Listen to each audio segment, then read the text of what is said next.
Betrayal doesn't always come from enemies. Sometimes, it comes from the people you love the most.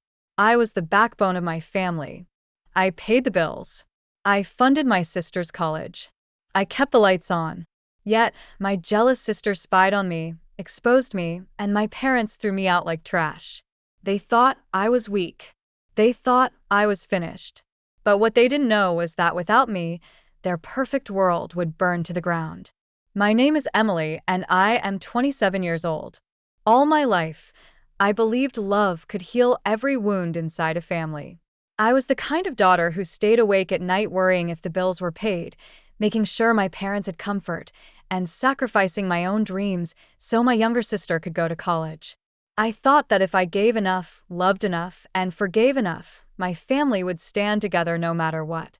But love is not always returned. My sister, blood of my blood, never saw me as her support. She saw me as her rival. I noticed the small things. The way her smile would falter when someone praised me. The way her words always carried a sting hidden behind sweetness. I ignored it because I loved her. I told myself, she is my sister.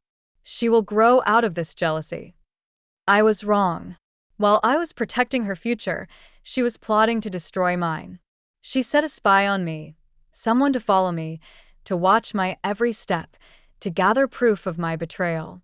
All because she knew my secret, the only secret I had ever kept from my parents. My brother, the youngest in our family, had married for love. My parents could never forgive him for it. They cut him off as if he didn't exist. But he was still my brother. I couldn't abandon him. I met him in secret, hugged him when he was broken, and reminded him he was not alone in this world. To me, that was not betrayal. It was love. But to my parents, once my sister revealed the truth, it was the ultimate sin. That night, when they confronted me with photos of me sitting with my brother, their anger was like fire. My mother's face twisted with fury.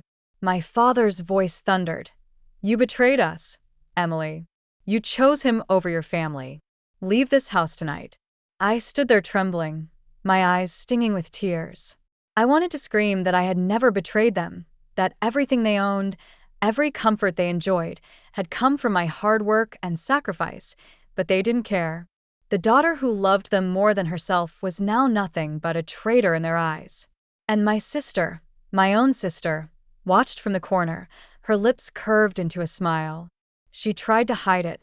That night, I walked out of the house with nothing but my broken heart. When I stepped out of that house, the night air felt heavier than ever before. I wasn't just carrying my suitcase. I was carrying years of silent sacrifices that no one ever saw, no one ever valued. My parents thought they had power over me. But the truth was, they were living on my strength. Every month, it was my money that cleared the electricity bill before the lights went out. It was my salary that filled the fridge when my father's pride refused to admit he couldn't. And it was me, only me, who paid my sister's expensive college tuition so she could walk around proudly with her books and friends, pretending she was superior to me. She never knew. They never knew. None of them ever asked where the money came from. Maybe they thought it was God's blessing, or maybe they were just too comfortable believing they deserved it. That night, as I sat on a lonely bench outside the train station, I pulled out my phone and opened my bank account. My hands shook, not from weakness, but from a storm of emotions. With one swipe, I stopped every transfer. Tuition canceled, utilities canceled, automatic payments for groceries canceled. For the first time in years, I felt a strange sense of freedom. My love had been taken for granted. My loyalty had been thrown away like dust. And now, without me, they would finally see what it meant to lose the one person who held the family together. A part of me ached because even after their cruel words, even after being thrown out like I was nothing, my heart still whispered, "They're your parents. She's your sister. You love them."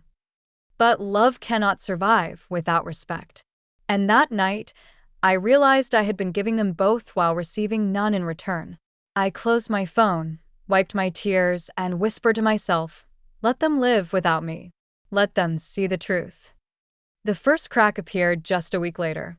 My sister called me, her voice trembling. Emily, the college sent me a notice. They said, if I don't pay the tuition balance within 7 days, they'll freeze my classes. I listened in silence. My chest tightened, not with sympathy, but with the bitter taste of justice. For years, she had enjoyed her education without knowing whose hands bled to pay for it. Now she finally felt the weight of reality pressing on her shoulders. The second crack came at home. My mother called me, not to apologize, not to ask me to come back, but to shout, "What have you done? The electricity was cut off this morning. The neighbors are whispering about us." I almost laughed at the irony.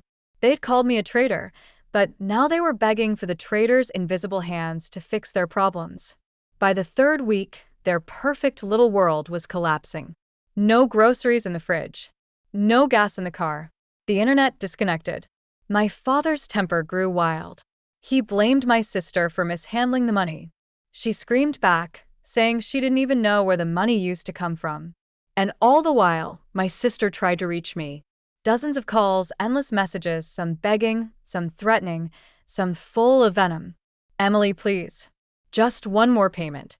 You'll ruin me if I drop out of college. You're heartless. No wonder nobody loves you." But every time my phone lit up with her name, I let it ring into silence. I was no longer their silent provider. I was no longer their shield. I was simply the ghost of a daughter they had thrown away, watching as the house they once called a home turned into a prison of their own making. For the first time in years, I slept peacefully, knowing they were finally learning the cost of betraying the one person who loved them most. It didn't take long for my sister's pride to crumble. The same girl who had once smirked when my parents threw me out was now standing outside my new apartment door, tears streaking her face. "Emily, please," she whispered, her voice raw. "I can't do this anymore. The college is threatening to expel me. Mom and Dad are blaming me for everything. You have to help me." For a moment, my heart tugged.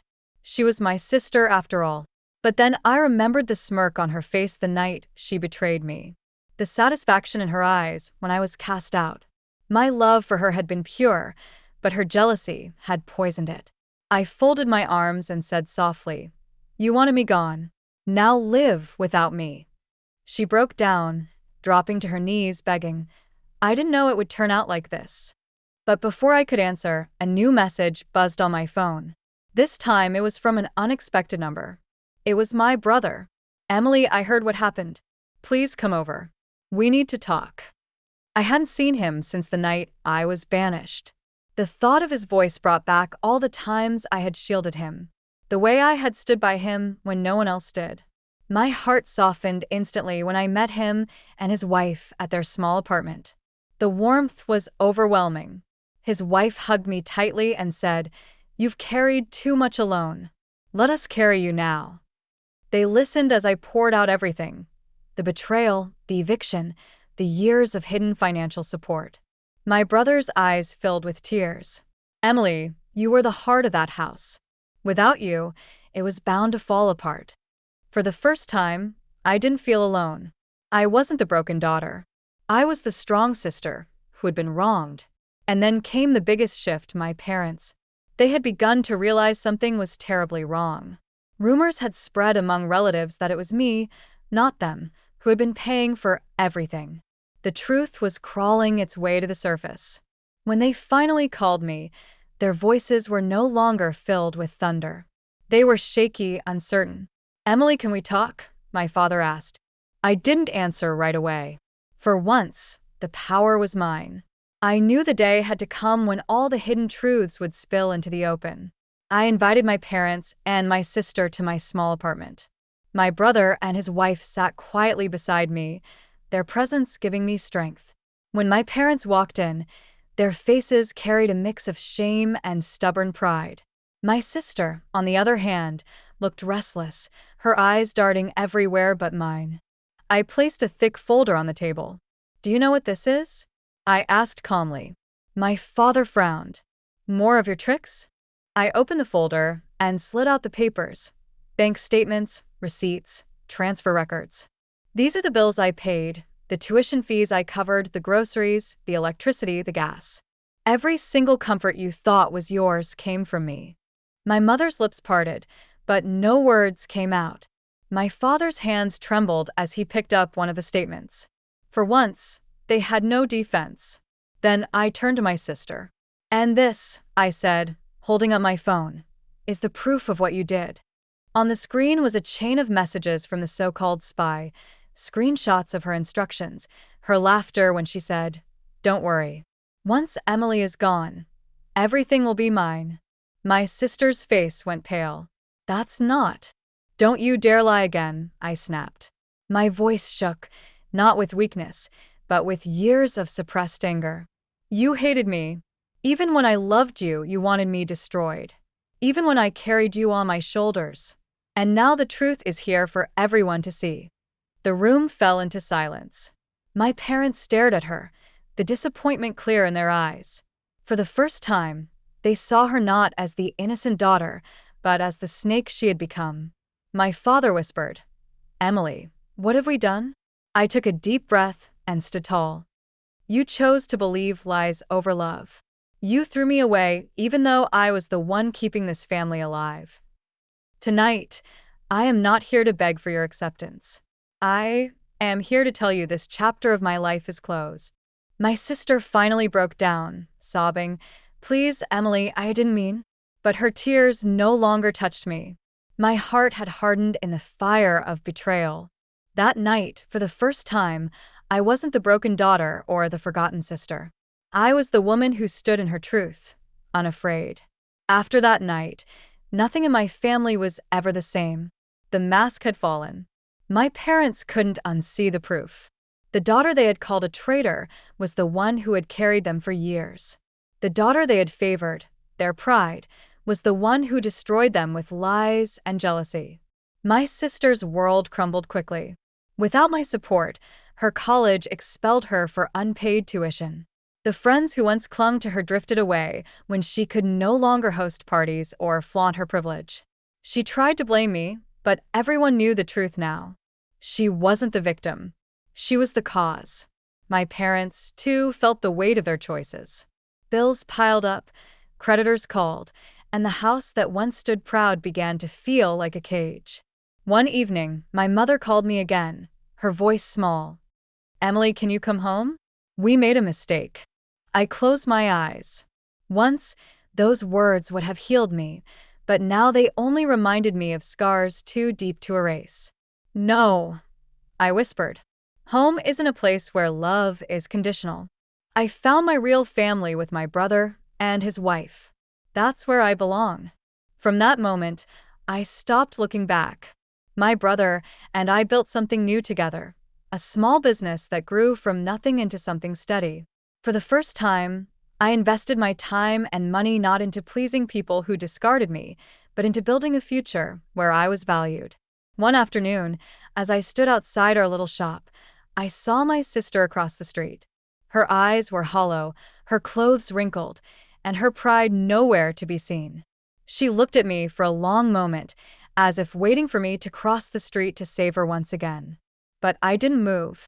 I simply looked back with calm eyes because the truth was clear now. She had lost me, not the other way around. I turned back to my brother and his wife, who smiled at me with gratitude and love. For the first time in years, my heart felt light. And as I locked the shop door that evening, I whispered to myself, "Blood may bind us, but respect keeps us together." Without it, blood means nothing.